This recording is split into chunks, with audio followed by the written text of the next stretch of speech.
வாழ்க வளமுடன். இப்போ நடந்த உண்மை இது. ஏன்னா கர்மா பற்றி பேசிகிட்டு அதுக்கு எங்கெங்கே நடந்துன்னு ஒவ்வொரு எல்லார்ட்டையும் நான் நிறைய பேட்டி எடுத்துக்கிறேன். அதுக்கு இன்றைக்கி என்ன அந்த கர்மா பற்றி பேசலாமா? ஒரு அம்மா என்ன பண்ணாங்க, அவங்க வீட்டுக்காரர் மது அருந்துவார். இருந்தாலும் அது மாதிரி வீட்டில் எவ்வளோ கஷ்டம் இருக்கா, தினமும் பிரச்சனைன்னு சொல்லிட்டு அது மாதிரி சொல்ல அந்த அம்மா என்ன பண்ணால் சூசைட் பண்ணிக்கலாம்னு சொல்லிட்டு கிணத்தாண்ட போயிட்டு ஒரு கிணத்துல முதல்ல அவங்களுக்கு 2 பசங்க, ஒரு குழந்தைய திரும்பின்னு போட்டுட்டாங்க. 2வது பொண்ணு கூப்பிட்றாங்க, அது வரமாட்டேன்னுச்சு. சரி அது போய் எங்கன்னா சொல்லிட்டுனா இவங்களுக்கு தானே எல்லாம் அடிப்பாங்க, அவள் போலீஸ் கேஸ் ஆகிடுன்னு சொல்லிட்டு அந்த அம்மா ஊந்துடுறாங்க. ஊந்துட்டு இந்த பொண்ணு வெளியில் சொல்லணும்ல, தெரியல இந்த மாதிரி எங்கள் அம்மா இது ஆகிட்டாங்க. சரி சும்மா சொல்லிட்டாங்கிட்ட குழந்தைன்னு நினச்சிக்கணும், இல்லை மேலே வாங்கினா அழுது அழுது எடுத்துன்னு போய் பார்த்தா கிணத்துல அந்த அம்மா அதுக்குள்ளே உயிர் போயிட்டுருக்குதாங்க. முதல் குழந்தையோட 2வது அந்த அம்மா 2 பேரும் இறந்துடுறாங்க. அது என்ன, அந்த பொண்ணு ஒரு 3வது 4வது தான் படிக்கும்.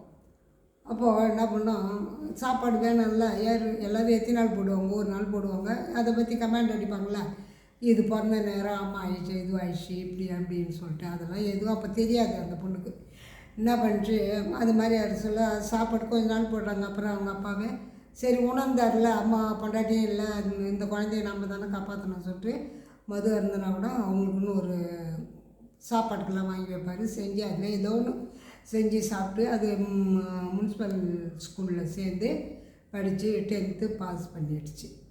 அப்புறம் படிக்கனால அவங்க அப்பா படிக்கிறதுக்கு கொஞ்சம் இது பண்ணார், வேணாம் போதும் அப்படின்னு சொல்லிட்டு. அது ஒருத்தர் எடுத்து நான் படிக்க வைக்கிறேம்மா, நீ படி நல்லா, ஏன்னா அவன் நல்லா படிப்பாகும்.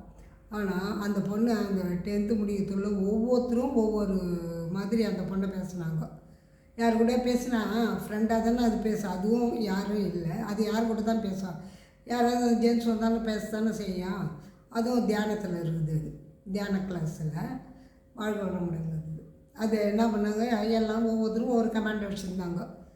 அப்போ தான் நினச்சிடும், மகரிஷ்கிட்ட போய் கூட எல்லாம் இந்த பொண்ணை கமெண்ட் அடிக்கிறாங்களா, அந்த பொண்ணை என்ன பண்ணிச்சு பாவம் அப்படின்னு நினச்சிப்பேன் எல்லாமே. அப்போது படிக்க வைக்க சொல்ல அதுக்கு ஒரு கமெண்ட் அடித்தாங்க, அவர் என்ன படிக்க வைக்கிறது, அவர் தான் பொண்டாட்டிலாங்க இதெல்லாம் அதை விட்டுட்டு அவர் சம்பளமே கம்மி, இருந்தாலும் எதுக்கு இதை படிக்க வைக்கணும் அப்படி இப்படி. அவர் ஏதோ ஜென்மத்தில் இதுக்கே தானே இந்த பொண்ணு மேலே அம்மா இல்லாத பொண்ணாச்சுன்ட்டு அப்பாவும் குடிக்காரு. என்ன பண்ணுவோம், படிப்பு இருந்தால் தானே பொண்ணோட இது முன்னேற்றத்துக்கு வழியே அப்படின்னு படிக்க வச்சு அது சர்வீஸ் கமிஷன் பரீட்சை எழுதி பாஸ் பண்ணி அதுக்கு வேலை கிடச்சிச்சு. வேலை கிடச்சா கூட சும்மா இருப்பாங்களா, அந்த பொண்ணு இப்படி இருக்குதா, இந்த பொண்ணு இப்படி இருக்குது அப்படின்னு எல்லோரும் பேச ஆரம்பித்தோம். அந்த பொண்ணு எதுக்குமே வாய் தரல. அதுக்கு நல்ல சூப்பர் மாப்பிள்ளை அவரே பார்த்து கல்யாணத்தை முடித்து கொஞ்ச நாளில் அவர் இறந்துட்டார். அவருக்கு ஹார்ட் அட்டாக் படிக்க வச்சாருப்பார், அவருக்கு ஹார்ட் அட்டாக் அவர் இறந்துட்டார். எதுக்கு இதை சொல்கிறேன்னா, இப்போ நம்ம வாய் தான் முதல் நாக்கு எப்படிலாம் பேசுதுன்னு பாருங்கள். முதல்ல அந்த பொண்ணை எவ்வளோ இழிவாக பேசுனாங்க தெரியுமா, அப்போவும் இதே நாக்கு தான், இதே வாய் தான். இப்போ அது கல்யாணம் பண்ணி சந்தோஷமாக வீட்டுக்காரர் நல்லா வச்சுக்கிறாரு. இப்போ அதே வாய் அதே நாக்கு தான். இப்போ என்ன பேசுதுப்பா, நல்லா எவ்வளோ நாள் கஷ்டப்பட்டாலும் அந்த பொண்ணுக்கு நல்ல மாப்பிள்ளை அமைச்சா, அவரும் நல்ல குணம் அவர் படிக்க வச்சு இது ஒன்றாங்களே அப்படின்னு. அதுதான் சொல்கிறேன். இப்போ அது கூட எதுக்கு இது சொன்னேன்னா, இப்போ அத்தனை பேர் அவளோட கர்மா ஏற்றுக்கிறதுக்கு வந்தாங்கல்ல. ஒரு வார்த்தை ஒருத்தரை பற்றி பேசுகிறேன்னா அந்த கர்மாவை நீங்கள் ஏற்றுக்கிறீங்கன்னு அர்த்தம். அது மாதிரி எத்தனை பேர் வாயில் அந்த பொண்ணோட இருக்கும். ஆனால் அந்த பலி அது யார்கிட்ட சொல்லியிருக்குமா, சொல்லி கேட்குறதுக்கு ஆள் இருக்கணும்ல. ஏன்னா எல்லாம் தவறாக பேசும்போது அது யார் கூட தான் போய் பேசும். இன்றைக்கி அது எல்லாரையும் முன்னிலையில் வாழ்ந்து காட்டிக்குது.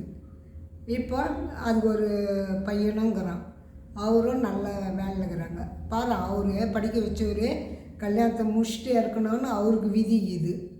இதனால் அவங்க வீட்டில் பிரச்சனை இல்லை, அந்த அம்மா பிரிஞ்சிட்டாங்க. பிரிஞ்சு கடைசியில் தான் ஆச்சு, அவர் கூட இல்லை, அவரும் போய் சேர்ந்துட்டார். அவருக்கும் ஒரே பொண்ணு தான்.